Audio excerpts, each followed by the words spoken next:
वंदे मातरम दोस्तों। आज मैं आप लोगों के सामने एक नया टॉपिक लेकर के उपस्थित हूँ। इस टॉपिक का नाम है अशुद्ध वायु से फैलने वाले रोग और अशुद्ध जल से फैलने वाले रोग। इस टॉपिक से संबंधित पहला प्रश्न है, अशुद्ध वायु से होने वाले रोग हैं डिप्थीरिया, चेचक, खसरा या फिर सभी। इसका सही उत्तर है सभी। ये तीनों ही अशुद्ध वायु से फैलने वाले रोग हैं। अगला प्रश्न है, छोटी माता कर्णफेर एवं इन्फ्लुएंजा रोग फैलते हैं अशुद्ध जल से, अशुद्ध भोजन से, अशुद्ध हवा से या फिर सभी। इसका सही उत्तर है अशुद्ध हवा से। अगला प्रश्न है, तपेदिक या क्षय रोग, पोलियो, काली खांसी रोग फैलता है अशुद्ध वायु से, अशुद्ध जल से, अशुद्ध भोजन से या फिर सभी। इसका सही उत्तर है अशुद्ध वायु से। ये तीनों ही रोग अशुद्ध वायु से फैलते हैं। अगला प्रश्न है, डिप्थीरिया की उद्भवन अवधि है 2 से 4 दिन, 6 से 7 दिन, 9 से 10 दिन या फिर सभी। इसका सही उत्तर है 2 से 4 दिन। उद्भवन अवधि का मतलब होता है कि जीवाणु या विषाणु के शरीर में प्रवेश करने के बाद रोग का लक्षण उत्पन्न करने के बीच की अवधि, यानी कि वह अवधि जब व्यक्ति के शरीर में रोगाणु या जीवाणु प्रवेश करता है और लक्षणों को उत्पन्न करता है, उस बीच की अवधि उद्भवन अवधि कहलाती है। अगला प्रश्न है, चेचक की उद्भवन अवधि है 10 से 14 दिन, 15 से 20 दिन, 2 से 3 दिन, इनमें से कोई नहीं। इसका सही उत्तर है 10 से 14 दिन। चेचक की उद्भवन अवधि है, यानी कि जब चेचक का विषाणु शरीर में प्रवेश करता है तो 10 से 14 दिन बाद ही लक्षण उत्पन्न होते हैं।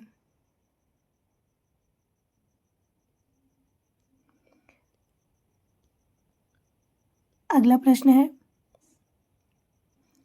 छोटी माता या चिकन पॉक्स की उद्भवन अवधि है 10 से 14 दिन, 14 से 21 दिन, 2 से 3 दिन या फिर सभी। इसका सही उत्तर है 14 से 21 दिन। अगला प्रश्न है, कर्णफेर या मम्स की उद्भवन अवधि है 18 दिन, 4 दिन, 24 घंटे या फिर कभी भी। इसका सही उत्तर है 18 दिन। अगला प्रश्न है, पोलियो रोग की उद्भवन अवधि है 3 से 4 दिन, 10 से 12 दिन, 24 घंटे या फिर सभी। इसका सही उत्तर है 10 से 12 दिन, यानी कि पोलियो का विषाणु जब शरीर में प्रवेश करता है तो अपने लक्षणों को प्रकट करने में कम से कम 10 से 12 दिन लगा देता है।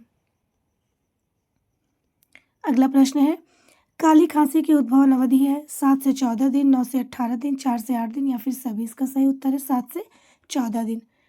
अगला प्रश्न है, इन्फ्लुएंजा की उद्भवन अवधि है 2 घंटे, 24 से 48 घंटे, 5 से 6 घंटे या फिर सभी। इसका सही उत्तर है 24 से 48 घंटे, यानी कि जब इन्फ्लुएंजा का विषाणु शरीर में प्रवेश करता है तो 24 से 48 घंटे के बाद अपने लक्षणों को प्रकट कर देता है। अगला प्रश्न है, रोग के जीवाणुओं के शरीर में प्रवेश करने के समय से लेकर लक्षण प्रकट होने तक के समय को कहते हैं संक्रमण काल, उद्भवन काल, संप्राप्ति काल या फिर सभी। इसका सही उत्तर है उद्भवन काल। अभी पीछे के प्रश्नों में आपने देखा था कि प्रत्येक रोग का जो उद्भवन काल है वो कितने कितने दिनों का था। तो उद्भवन काल यही है, रोग के जीवाणुओं के शरीर में प्रवेश करने के समय से लेकर लक्षण प्रकट होने तक के समय को।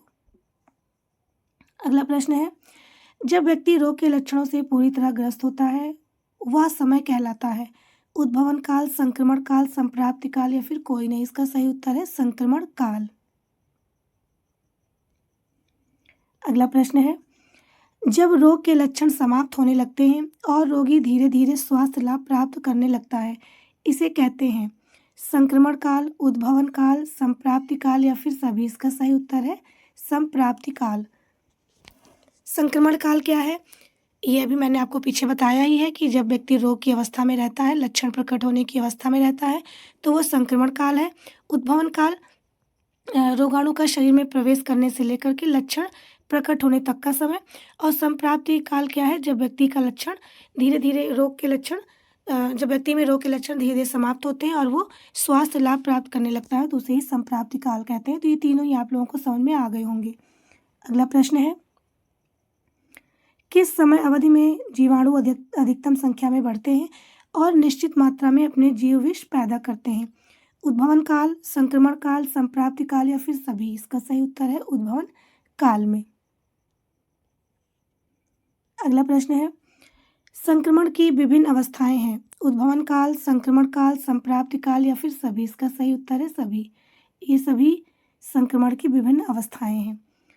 अगला प्रश्न है, संक्रामक रोग फैल सकते हैं वायु द्वारा, भोजन व जल द्वारा, कवक व जीव जंतु से या फिर सभी। इसका सही उत्तर है सभी। वायु द्वारा भी संक्रामक रोग फैल सकते हैं, भोजन और जल के द्वारा भी, कवक और जीव जंतु से भी। तो इसका सही उत्तर है सभी। अगला प्रश्न है, संक्रामक रोगों की उत्पत्ति होती है जीवाणुओं द्वारा, विषाणुओं द्वारा, ए बी दोनों या फिर कोई नहीं। इसका सही उत्तर है ए और बी दोनों। जीवाणुओं और विषाणुओं दोनों के ही द्वारा संक्रामक रोगों की उत्पत्ति होती है। अगला प्रश्न है, अशुद्ध जल से फैलने वाले रोग हैं। हैजा, टाइफाइड, पीलिया या फिर सभी। इसका सही उत्तर है सभी। हैजा, टाइफाइड, पीलिया ये तीनों ही अशुद्ध जल से फैलने वाले रोग हैं। अगला प्रश्न है, पेचिश अतिसार किसके माध्यम से फैलते हैं। अशुद्ध जल से, अशुद्ध वायु से, अशुद्ध भोजन से या फिर सभी। इसका सही उत्तर है अशुद्ध जल से। अगला प्रश्न है, हैजा यानी कि कालरा की उद्भवन अवधि है 2 घंटे से 2 दिन, 4 से 5 दिन, 12 से 14 दिन या फिर सभी। इसका सही उत्तर है 2 घंटे से 2 दिन। यानी कि जब शरीर में हैजा का जीवाणु प्रवेश करता है तो लक्षण प्रकट करने में अधिक समय नहीं लगाता है, बल्कि 2 घंटे से 2 दिन के अंदर ही वो अपने लक्षणों को प्रकट कर देता है। अगला प्रश्न है, टाइफाइड की उद्भवन अवधि है 2 से 3 घंटे, 4 से 10 दिन, 10 से 12 दिन या फिर सभी। इसका सही उत्तर है 4 से 10 दिन। और ये उद्भवन अवधि बहुत ही ज़्यादा महत्वपूर्ण है। ये पेपर में पूछे जाते हैं। विभिन्न प्रकार के रोगों की उद्भवन अवधि के बारे में कई बार परीक्षा में पूछा जा चुका है। अगला प्रश्न है, चावल के माड़ जैसे दस्त, बार बार उल्टी, निर्जलीकरण लक्षण है किसके। हैजा के, पेचिश के, डायरिया के या फिर सभी के। इसका सही उत्तर है हैजा के। जहाँ भी चावल के माड़ जैसे दस्त का नाम आएगा तो वो लक्षण हैजा का ही होगा। जबकि दस्त बार बार होते हैं पेचिश में भी, डायरिया में भी, लेकिन जब चावल के माड़ यानी कि जब सफ़ेद दस्त बार बार होते हैं तो वो हैजा का ही लक्षण है। अगला प्रश्न है, बुखार 101 डिग्री से लेकर के 105 डिग्री फ़ारेनहाइट तक 4 से 6 सप्ताह रहता है। जीभ बीच में सफ़ेद, किनारों पर लाल रहती है। आंतों में सूजन, गर्दन व शरीर पर मोती जैसे दाने होते हैं। ये किस रोग के लक्षण हैं। टीबी के, टाइफाइड के, पेचिश के या फिर सभी। इसका सही उत्तर है ये लक्षण टाइफाइड के हैं। अगला प्रश्न है, पेट में ऐंठन, बार बार दस्त, मल के साथ साथ पाँव और कभी कभी रक्त भी आने लगता है। ये किसके लक्षण हैं। पेचिश के, डायरिया के, हैजा के या फिर सभी के। इसका सही उत्तर है पेचिश। ये पेचिश के लक्षण हैं।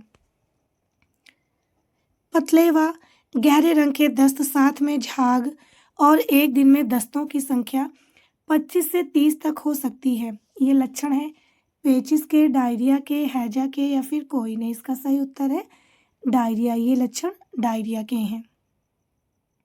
अगला प्रश्न है, सबसे पहले चेहरे पर फिर संपूर्ण शरीर में दाने निकल आते हैं। ये लक्षण है चेचक के, छोटी माता के, खसरा के या फिर सभी। इसका सही उत्तर है खसरा। अगला प्रश्न है, सबसे पहले पेट पर लाल रंग के छाले, फिर धीरे धीरे पूरे शरीर पर फैल जाते हैं। ये लक्षण है किसके। छोटी माता या चिकन पॉक्स के, खसरा के, चेचक के या फिर सभी के। ये छोटी माता या चिकन पॉक्स, हाँ ये उत्तर सही है। ये सबसे पहले पेट पर लाल रंग के दाने निकलते हैं छोटी माता या चिकन पॉक्स में।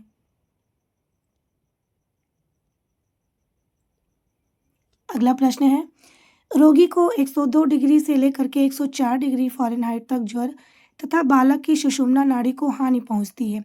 ये लक्षण है किसके। कर्णफेर के, इन्फ्लुएंजा के, पोलियो के या फिर सभी के। इसका सही उत्तर है पोलियो। ये लक्षण पोलियो के हैं। अगला प्रश्न है, यह एक एपिडेमिक रोग है। एपिडेमिक रोग का मतलब होता है कि ज़्यादा से ज़्यादा लोगों में एक साथ और एक ही समय में संक्रमण होता है इसमें। यह एक एपिडेमिक रोग है। आँख, नाक से पानी बहता है, खांसी व छींकें आती है, निमोनिया होने का डर रहता है। जुखाम में, काली खांसी में, इन्फ्लुएंजा में या फिर सभी में? इसका सही उत्तर है इन्फ्लुएंजा में।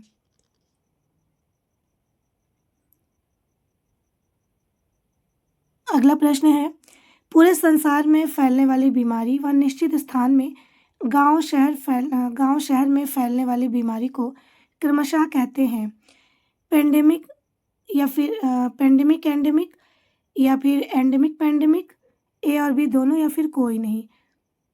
इसका सही उत्तर है पेंडेमिक और एंडेमिक, यानी कि पूरे संसार में फैलने वाली बीमारी व निश्चित स्थान में, यानी पूरे संसार में फैलने वाली बीमारी पेंडेमिक कहलाती है, महामारी, और एक निश्चित स्थान में गांव या शहर में फैलने वाली बीमारी को एंडेमिक कहते हैं। आज का हमारा टॉपिक यहीं समाप्त होता है। धन्यवाद।